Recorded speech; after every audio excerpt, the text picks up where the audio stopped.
rumah tangga kita damai. Kita ingin rumah tangga kita sejahtera.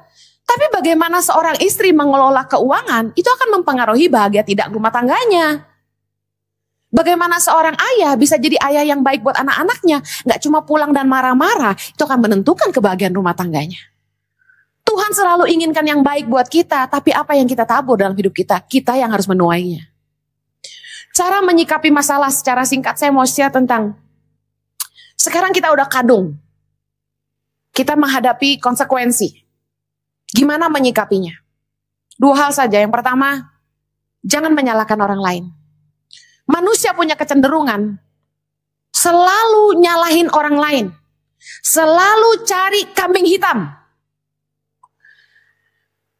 Kita kasih salah satu contoh, kerjaan. Anda mau resign dari kerjaan. Kenapa? Anda kecewa sama atasan. Kita nggak bisa menilai atasan kita hanya di satu waktu ketika dia menyakiti kita. Coba ingat kejadian-kejadian lain ketika dia menolong kita. Kejadian-kejadian lain ketika dia baik sama kita. Judgment kita terhadap orang tidak bisa based on one on occasion. Gak bisa hanya berdasarkan satu pengalaman dia sakitin kita. That's it. Tapi yang terjadi bukankah itu?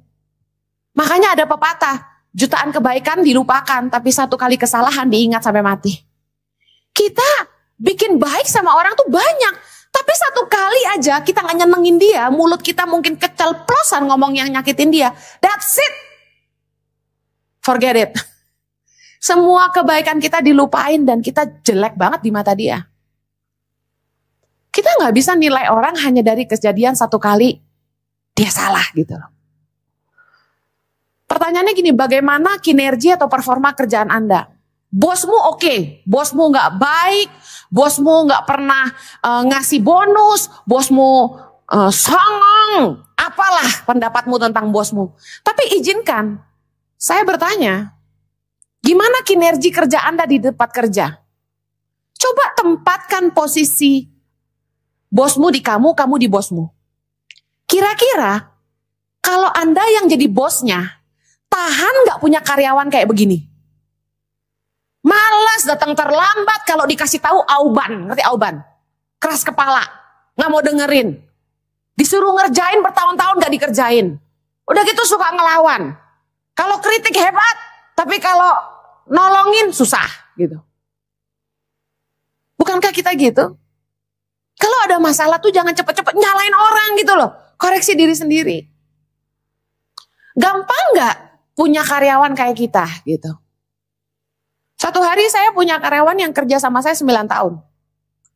Dia itu selalu saya beri kesempatan yang sangat panjang. Padahal manajer saya udah ganti 3 kali. Manajer yang pertama bilang, orang ini keluarin aja bu. Gak berfungsi apa-apa. Di tempat kerja ini dia cuma jadi penghambat aja. Kenapa begitu? Tiap hari kerjaannya ngecek Facebook. Nonton baca detik.com. Nonton YouTube. Jadi jam kerja itu dipakai buat main-main. Bayangin, dia susah kami tolong. 9 tahun dia gak bisa bayar kontrakan rumah, kami bayarin. Anaknya mau sekolah, kami bayarin. Sampai anaknya mau kuliah, kami sekolahin. Gak usah nyebut-nyebut kebaikan kita deh. Intinya Anda tahu kami sudah lakukan yang kami bisa. Tapi balasannya bukannya kerjanya rajin, tapi nonton YouTube, baca detik.com, main-main, nulis artikel buat majalah lain supaya dapat duit. Sementara gajinya gak kecil di tempat kami. Percayalah, gak kecil. Keluarganya amburadul, istrinya tukang ngutang. Saya pernah bebasin hutang istrinya ini di luar 30 juta. Kalau enggak, mereka berbunga terus itu hutang dari tengkulak. Berbunga, sampai nggak habis-habis gitu loh. Jadi saya pikir kalau saya mau mendidik anak buah saya harus bantu dia hentikan dulu masalahnya. Kalau nggak, setengah mati dia mau kerja berapa lama bayar hutangnya gitu kan. Saya hentikan dulu hutangnya. Saya bilang, bikin surat perjanjian, kamu nggak akan pernah berhutang lagi. Kemudian istrinya saya panggil ke kantor, tanda tangan, saking jengkelnya. Sama tukang sayur aja ngutang, bayangin itu habit. Jangan nikah sama tukang ngutang, menderita di krimu. Percayalah. Saya panggil dia dan tiga kali manajer ganti, tiga kalinya bilang pecat aja Bu. Saya kasih kesempatan sampai 9 tahun. Anda bisa pastikan, ada masalah? Anda bisa pastikan bahwa saya sudah sangat berusaha sabar. Kasih dia kesempatan terus, saya pikir siapa sih yang gak pernah bikin salah, saya kasih kesempatan terus. Dan gawatnya orang ini gak pernah berubah. Akhirnya saya sudah bohwat, ngerti bohwat? Udah gak tahu lagi mesti bikin apa. Kalau pemimpinmu sampai kehabisan akal berarti Anda sudah parah sekali gitu loh. Ya. Nah, kemudian saya panggil dia dan saya bilang gini. Oke deh Pak, kalau Bapak jadi saya, Bapak gimana? Karena saya sudah kasih Bapak kesempatan 9 tahun loh. Bapak gak mau berubah. Kalau Bapak jadi saya mesti gimana? Terus dia bilang apa? Keluarin aja Bu. Oh ya udah, terima kasih. Bapak keluar aja. Jadi dia yang mutusin sendiri. Saya senang. Harus dibalik gitu. Kalau kamu jadi saya, kamu ambil keputusan apa? Punya pegawai kayak kamu gitu loh. Iman tidak boleh diskon kerja keras. Kita pengen punya masa depan yang sukses. Kita pengen punya akses kepada kelimpahan. Kita ingin diberkati Tuhan. Kita ingin bisa punya hidup yang nyaman. Tapi dengar, iman kita tidak mendiskon kerja keras kita. Amsal 22:29 berkata, pernahkah engkau melihat orang yang cakap dalam pekerjaannya? Di hadapan raja-raja ia akan berdiri, bukan di hadapan orang-orang hina. Ayat ini jelas menunjukkan keterkaitan antara iman dan tindakan kita. Iman dan perbuatan, iman dan pekerjaan. Iman itu bukan sesuatu yang kita bicarakan. Iman itu adalah sesuatu yang kita lakukan. Bahwa kalau sesudah Anda berdoa, Tuhan, berkatilah saya sepanjang hari ini. Dalam nama Yesus. Amin. Anda pergi ke tempat kerja, apa yang Anda harus lakukan? Kerja sungguh-sungguh. Supaya Tuhan dimudahkan untuk memberkati kamu gitu loh. Bisa mengerti maksud saya? Promosi adalah hasil dari kejujuran, keahlian. Dikatakan orang yang cakap akan berdiri di hadapan raja-raja. Cakap bicara soal ahli, excellent.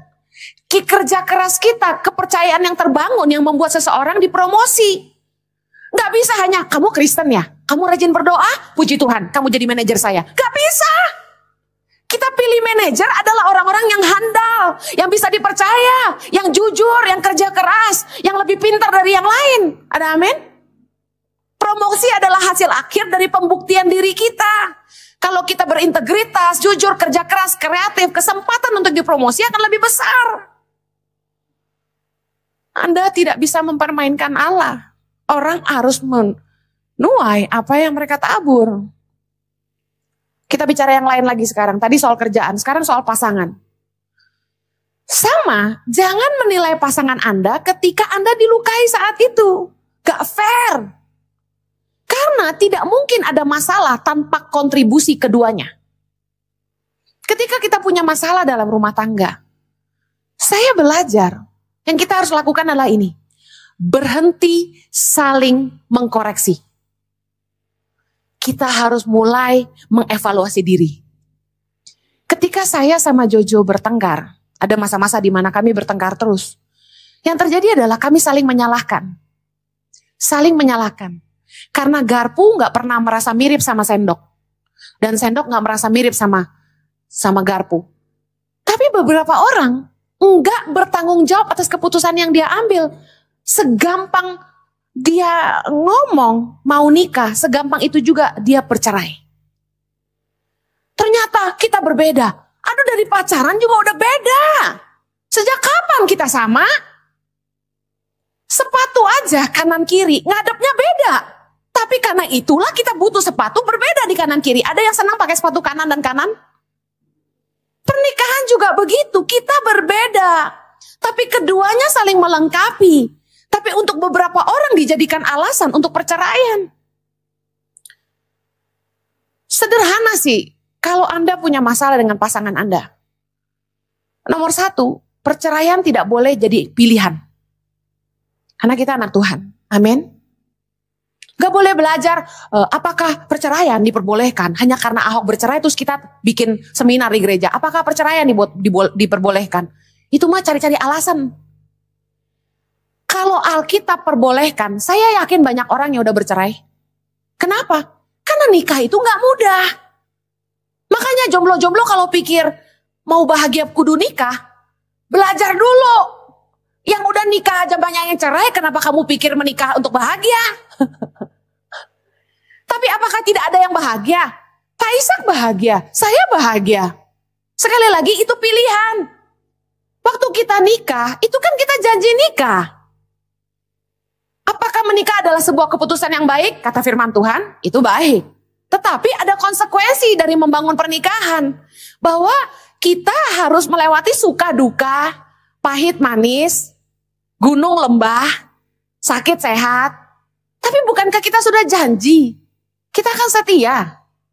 Tapi kenyataannya, waktu itu terjadi dalam pernikahan, gak semua orang ingat akan janjinya. Konsekuensi dari keputusan kita. Kemarin ada orang Instagram message ke saya di Instagram, dia bilang gini, ada perempuan Kristen yang pindah agama karena dia menikah dengan pria yang beragama lain. Dia mualaf, dia pindah agama dari Kristen, dia tinggalkan Yesus, dia ikut suaminya. Tapi ternyata rumah tangganya gak bahagia. Sekarang dia pengen tinggalin suaminya. Kenapa? Dia bilang dia sudah salah buat keputusan. Hey, kalau Anda beli baju, mungkin beberapa toko bilang bisa refund. Kalau nikah ngambil anak orang, gak ada refund. Gak bisa dikembalikan. Enak aja, gak cocok, salah bikin keputusan mau cerai begitu aja, gak bisa. Anda harus ambil konsekuensi dari keputusan yang Anda buat. Bu, kalau udah terlanjur cerai gimana? Ini jadi pelajaran. Paling tidak Anda tahu bahwa setelah Anda menikah lagi pun, pernikahan kedua belum tentu bahagia. Akan ada konsekuensi lagi dengan suami yang baru. Pernikahan yang pertama, suami parah. Pernikahan kedua, apa menjamin suami tidak parah? Setiap orang punya kelemahan.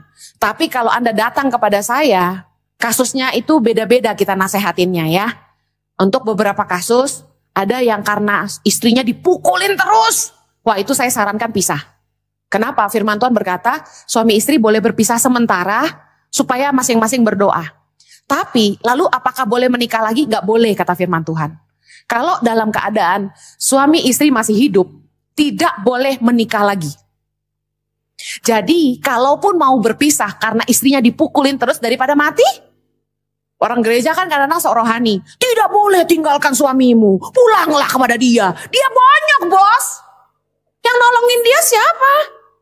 Nah, saya akan bilang boleh pisah, tapi tidak boleh menikah lagi sampai pasanganmu meninggal dunia. Istri-istri maupun suami-suami, kalau ada masalah di rumah tangga, katakan parah banget, milikilah keinginan untuk menyelesaikannya.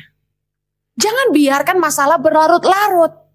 Kalau Anda udah antipati, cerai aja, udah gak bakal mikirin jalan keluar. Tapi kalau Anda menempatkan dirimu, udah kadung nikah, gak ada jalan keluar untuk pisah. Jadi mau gak mau Anda harus perbaiki hubungan ini. Amin. Tapi kalau alternatifnya selalu pisah, gak ada usaha untuk memperbaiki pernikahan ini. Oke, katakan Bu Heni, udah didoakan, udah diajak ngomong, tetap gak bisa, gimana dong?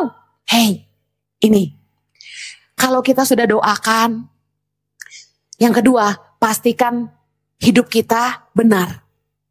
Karena suami-suami yang tidak seiman, itu bisa dimenangkan oleh kesalehan istrinya. Bukan oleh karena perkataannya, bukan karena omelannya tiap hari. Nah, kalau suami sudah didoakan, hidupmu sudah benar. Oke, apalagi? Ya udah, nunggu aja. Nunggu apa, Bu? 2, dia berubah atau dia dipanggil Tuhan. Selesai. Sekarang masalah lain. Kecewa sama orang tua. Anak muda zaman sekarang.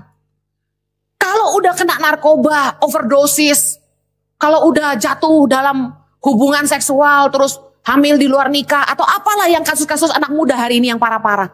Kalau ditanya, kenapa kamu bisa ada di sini hari ini? Mabuk-mabukan sampai jatuh, sampai luka-luka berdarah gitu kan. Karena orang tua saya broken home. Orang tua saya meninggalkan saya. Saya tidak punya kasih sayang seorang ayah. Aduh, basi. Dengar, kita harus bertanggung jawab atas keputusan kita sendiri. Orang tua kita bisa bercerai, tidak urus kita dengan baik. Tapi kita mau hidup seperti apa? Keputusan ada di tangan kita. Saya banyak kok ketemu anak-anak yang tidak punya orang tua sama sekali. Tapi hari ini hidupnya sukses. Hidupnya nggak aneh-aneh. Saya lahir di keluarga yang broken home. Orang tua saya nggak peduli saya sampai saya besar. Saya haus kasih sayang orang tua. Hancur mah hancur banget. Tapi hari ini saya ada sampai di titik hari ini karena keputusan. Masa depanmu tidak ditentukan oleh keadaanmu. Masa depanmu ditentukan oleh keputusanmu hari ini. Tuhan sayang kamu dan kamu terima itu, kan gitu.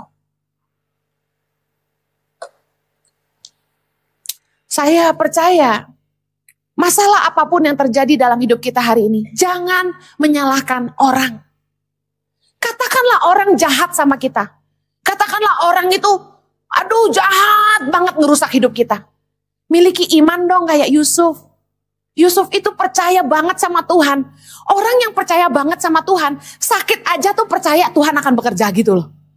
Kalau orang tuh percaya sama Tuhan, dijahatin orang dia bilang gini, asik sebentar lagi ada berkat gitu.